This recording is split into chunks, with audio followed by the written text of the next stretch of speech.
Hello दोस्तों, कैसे हैं आप। मैं हूं आपका दोस्त आकाश। दोस्तों, आज हम एक बहुत महत्वपूर्ण टॉपिक पर बात करने वाले हैं। वह टॉपिक कुछ इस प्रकार है। दोस्तों, जब हम नया घर बनाते हैं तो हम अपने घर में फ्लोरिंग के लिए टाइल्स या मार्बल का सिलेक्शन करते हैं। तो आज की वीडियो में मैं आपको यही बताने वाला हूं कि अगर आप अपने घर के लिए टाइल्स या मार्बल का सिलेक्शन करने जा रहे हैं तो आपको किन किन बातों का ध्यान रखना चाहिए, जिससे कि आप कभी घाटे में ना पड़ें। अगर आपको इस चैनल के वीडियोस हेल्पफुल लगते हैं तो आप इस चैनल को सब्सक्राइब करें और वीडियो को लाइक करें और शेयर करें। दोस्तों, अब बात करते हैं मार्बल की। मार्बल को सुंदरता और विलास के प्रतीक के रूप में माना जाता है। राजा महाराजाओं के ज़माने से लेकर आज तक भी लोग घर की खूबसूरती बढ़ाने के लिए मार्बल का प्रयोग करते हैं। मार्बल के फर्श सिर्फ खूबसूरती के लिए ही नहीं बल्कि मजबूत और टिकाऊ भी होते हैं। दोस्तों, मार्बल में आपको काफ़ी सारे वैरायटी मिल जाती है। मार्बल अलग अलग प्राइस पॉइंट में मिलते हैं। कुछ लोग स्पेशल ऑर्डर देकर बाहर से इम्पोर्टेंट मार्बल भी मंगवाते हैं, हालांकि यह काफ़ी महंगा पड़ता है। मार्बल की डिमांड भी लोगों की पसंद पर डिपेंड करती है। दोस्तों, ज़्यादातर लोगों की पसंद वाइट मार्बल स्टोन होती है, तो कुछ लोगों को इटालियन मार्बल, पिंक, ग्रीन और ब्लैक मार्बल पसंद आते हैं। मार्बल के फ्लोर जो होते हैं वह देखने में शाही लुक देता है और इसकी खूबसूरती देखने में लाजवाब होती है। लेकिन दोस्तों, हमें मार्बल खरीदने से पहले कुछ चीज़ों का ध्यान रखना चाहिए।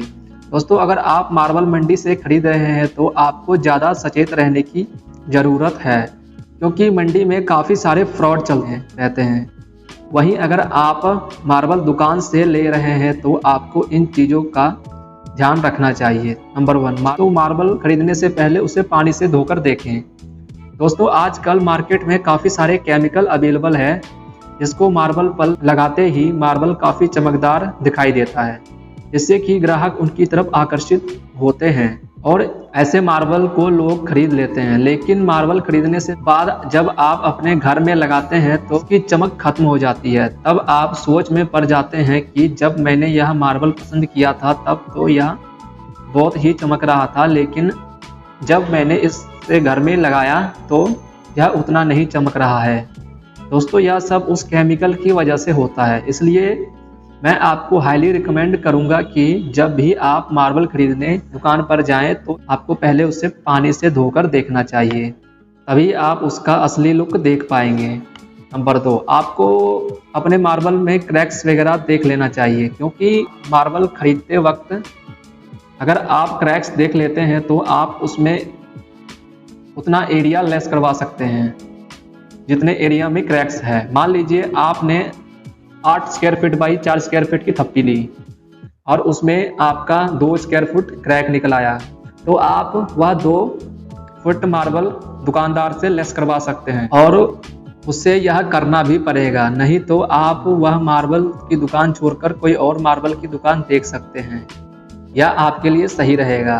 नंबर 3, दोस्तों, कुछ मंडी वाले और कुछ दुकानदार अपने माल को बेचने के लिए आगे के 4-5 पीस को अच्छा रख देते हैं और बाकी पीछे के पीस जो उनके होते हैं उनमें क्रैक्स वगैरह होते हैं।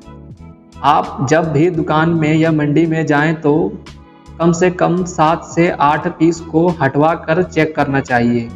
जब आप कंफर्म हो जाएं सारे माल सुरक्षित हैं तब ही आप यह माल ऑर्डर करें, जिससे कि आप कभी घाटे में नहीं पड़ेंगे।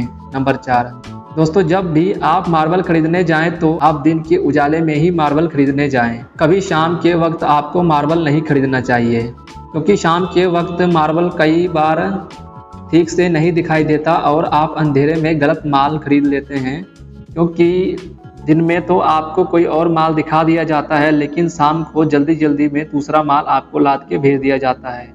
कई बार ऐसा भी होता है, इसलिए आपको डिलीवरी कभी भी शाम के वक्त नहीं लेनी चाहिए, जिससे कि आपका बड़ा नुकसान ना हो पाए।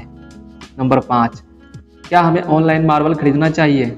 इसका जवाब यह है कि दोस्तों, आपको ऑनलाइन मार्बल कभी नहीं खरीदना चाहिए, क्योंकि ऑनलाइन में आपको दिखाया कुछ और जाता है और भेज कुछ और दिया जाता है। फोटो में आपको चमकदार दिखाई देने वाला मार्बल जब आपके सामने आएगा तो आपको आपकी आंखों पर विश्वास नहीं होगा, इसलिए जब भी आप ऐसी चीज़ें खरीदने जाएं तो आपको ऑफलाइन में ही जाना चाहिए। और दोस्तों, छठे और अंतिम सलाह यह है कि जब भी आप मार्बल खरीदने के लिए जाएं, हमेशा आप किसी जानकार इंसान को साथ में लेकर जाएं। आपको आपके कारीगर या ठेकेदार को साथ में लेके जाना चाहिए और अच्छे से मार्बल चेक करके, क्रैक्स वगैरह चेक करके आपको मार्बल परचेज करना चाहिए, क्योंकि कारीगर या ठेकेदार मार्बल की अच्छी तरह पहचान कर सकता है। तो ये थे कुछ पॉइंट्स जो कि आपको मार्बल खरीदते वक्त ध्यान में रखना चाहिए। दोस्तों, मैं उम्मीद करता हूँ कि आपको पता चल गया होगा कि आपको आपके घर के लिए जब टाइल्स या मार्बल्स परचेज करने जाना है तो आपको किन किन बातों की सावधानी रखनी चाहिए। दोस्तों, अगर आपको यह वीडियो पसंद आती है तो इस चैनल को लाइक करें, सब्सक्राइब करें और शेयर करें।